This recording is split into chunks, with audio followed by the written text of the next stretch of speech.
Bonjour, bienvenue sur Bookey. Aujourd'hui, nous allons parler du livre Freakonomics.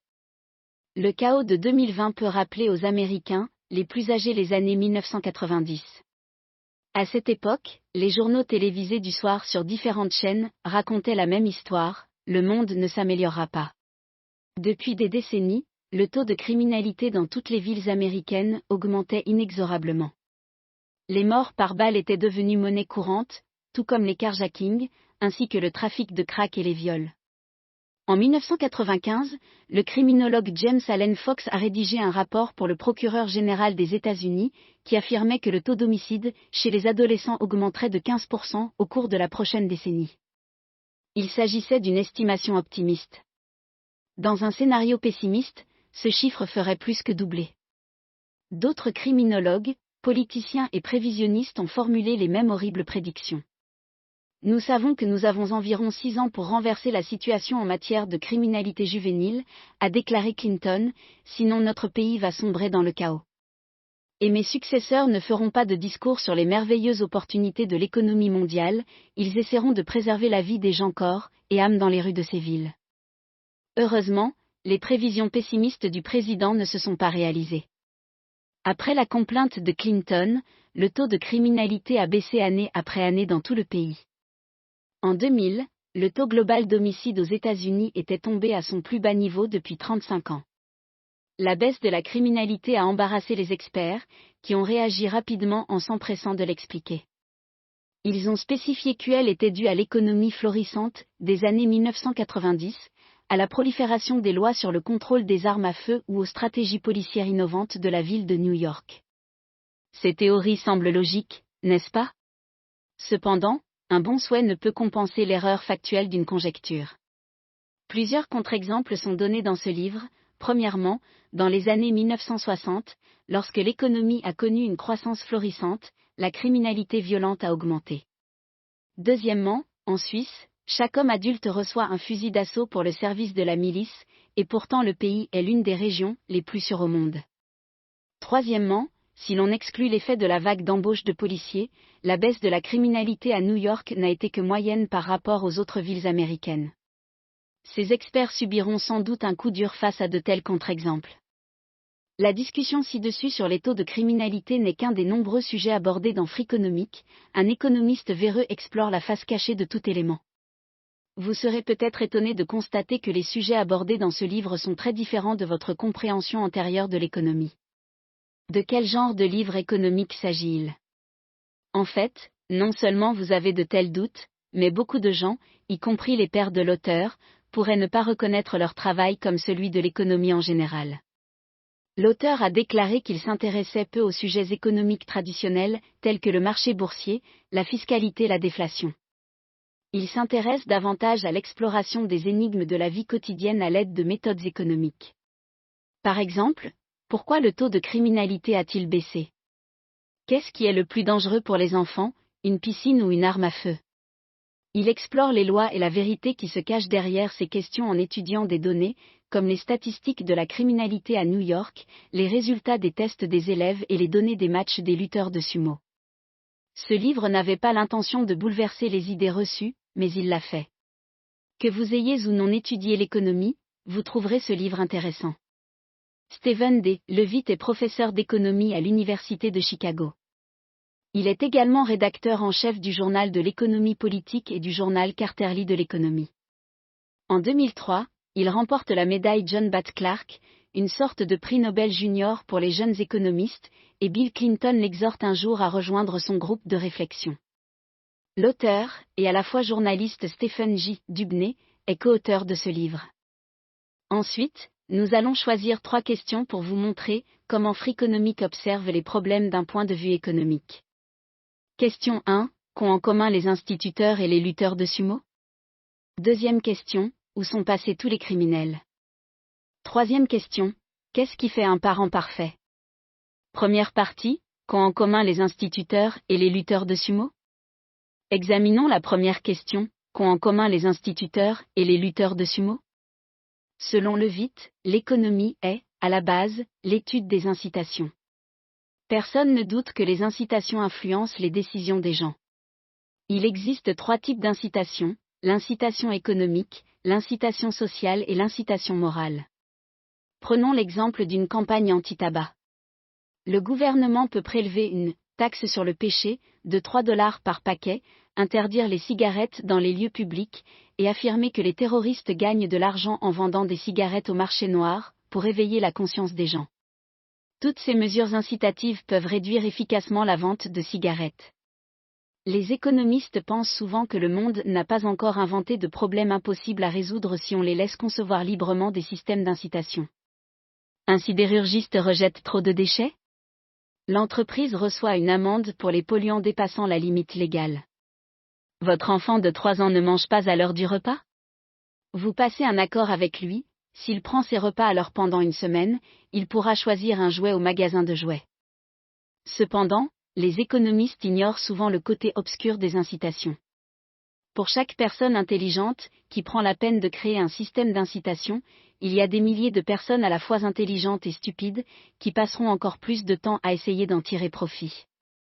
Pour observer comment les gens réagissent aux incitations, Levitt a étudié le comportement de tricherie des enseignants et des lutteurs de sumo.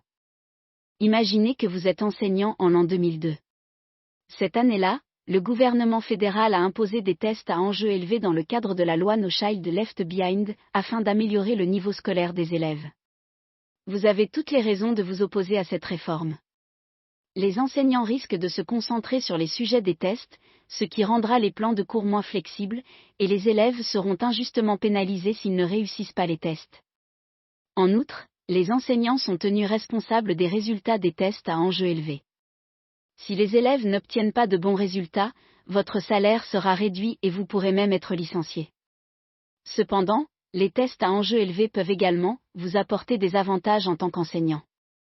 Vous pouvez être félicité, promu ou recevoir une augmentation de salaire si vos élèves obtiennent de bons résultats. Vous avez étudié cette nouvelle loi et constaté qu'elle comportait de nombreuses failles. Vous pouvez baser vos plans de cours sur les questions des examens des années précédentes, ce qui n'est pas considéré comme une tricherie, mais va à l'encontre de l'esprit du test. Vous pouvez accorder aux élèves un délai supplémentaire pour terminer le test, ou leur demander de remplir chaque case au hasard, lorsque le test arrive à sa fin. Vous pouvez même remplir les blancs pour les élèves après qu'il ait quitté la classe. Certains enseignants des écoles publiques de Chicago ont triché au test d'une manière plus audacieuse. Ils ont délibérément modifié les réponses des élèves. Comment ces tricheurs se sont-ils fait prendre ? Pensez à ce que vous feriez si vous étiez ces enseignants désespérés. Vous ne changeriez pas trop de mauvaises réponses, et vous ne voudriez pas non plus changer les réponses de tous les tests des élèves, car vous n'en auriez pas assez de temps. Selon toute vraisemblance, vous pourriez sélectionner 8 ou 10 questions consécutives et inscrire les bonnes réponses pour la moitié ou les 2/3 de vos élèves. Vous pourriez choisir de modifier les réponses à la fin du test, lorsque les questions ont tendance à être plus difficiles et que les élèves sont plus susceptibles de donner de mauvaises réponses. De cette façon, votre changement apporterait plus de retours potentiels. Nous avons maintenant formulé une hypothèse. Ensuite, nous devons collecter des données et construire un algorithme pour rechercher des modèles de réponses inhabituelles dans une classe donnée. Considérons maintenant les feuilles de réponse des élèves d'une classe de 6e année à Chicago. L'algorithme a révélé que 15 parmi les 22 élèves de la classe ont donné les 6 mêmes réponses correctes consécutives. S'agit-il d'une coïncidence ? C'est peu probable. Il y a au moins 4 raisons. Premièrement, ces questions se situaient vers la fin du test et étaient plus difficiles que les questions précédentes. Deuxièmement, ces élèves n'ont pas obtenu 6 bonnes réponses consécutives ailleurs dans le test. Il est peu probable qu'ils réussissent les mêmes 6 questions difficiles. Troisièmement, les autres réponses de ces élèves sur le test n'avaient pratiquement aucune corrélation.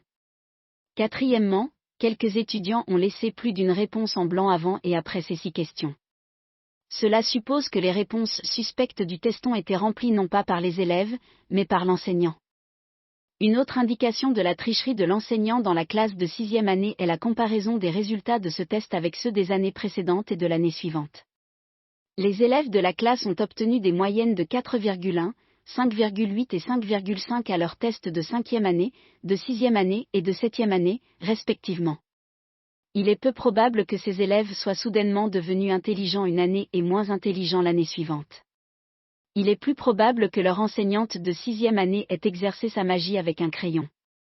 Après avoir analysé toutes les données des écoles de Chicago, l'algorithme a décelé des preuves de la tricherie des enseignants dans plus de 200 tests par an, soit 5% du total. Il s'agit d'une estimation prudente, car l'algorithme a été en mesure d'identifier les enseignants qui modifiaient les réponses des élèves et non les méthodes de tricherie plus subtiles, comme le fait de suggérer les bonnes réponses et de donner du temps supplémentaire aux élèves. La plupart de ces analyses académiques ont tendance à être négligées. Mais au début de 2002, Arne Duncan, le PDG des écoles publiques de Chicago, a remarqué cette étude. Il a demandé au créateur de l'algorithme de l'aider à détecter les enseignants tricheurs. L'année suivante, la tricherie des enseignants a chuté de plus de 30%. Outre les enseignants des écoles publiques de Chicago, les lutteurs de sumo sont également touchés par le côté obscur des incitations. Considéré comme un sport national au Japon, le sumo incarne l'esprit et l'histoire de la nation. Il est considéré comme le sport le plus sacré du pays. La tricherie pour perdre peut-elle exister dans le sumo? Oui, c'est possible.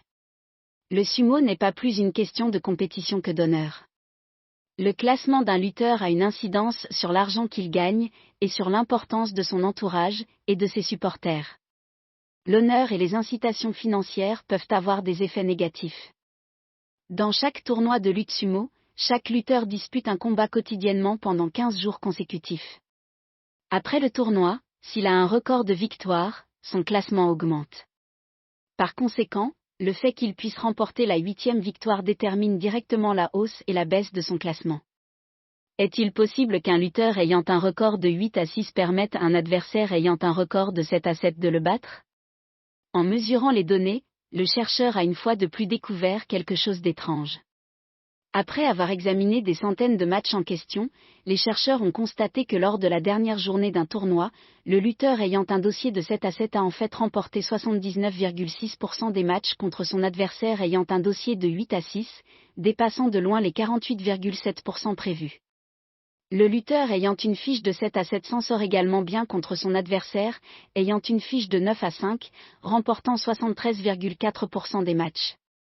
Cependant, lors de leur suivante rencontre, le pourcentage de victoire du premier concurrent tombe à 40%. Une fluctuation aussi importante du pourcentage de victoire n'a pas de sens. Levitt pense que l'explication la plus logique est que les lutteurs ont passé un accord, tu me laisses gagner aujourd'hui, et je te laisserai gagner la prochaine fois. À travers la fraude des enseignants et des lutteurs, Levitt nous montre le côté obscur des incitations sur lequel certains économistes ferment les yeux. Selon Levitt, si la moralité représente la façon dont nous aimerions que le monde fonctionne, l'économie présente la façon dont il fonctionne réellement. Vous êtes peut-être d'accord avec l'opinion d'Adam Smith selon laquelle les gens sont généralement bons, même en l'absence de mesures coercitives, mais vous pouvez aussi penser à l'histoire de « l'anneau de Gyget », tiré de la République de Platon. L'histoire raconte l'histoire d'un berger nommé Gyget qui découvre par hasard un anneau, qui peut le rendre invisible.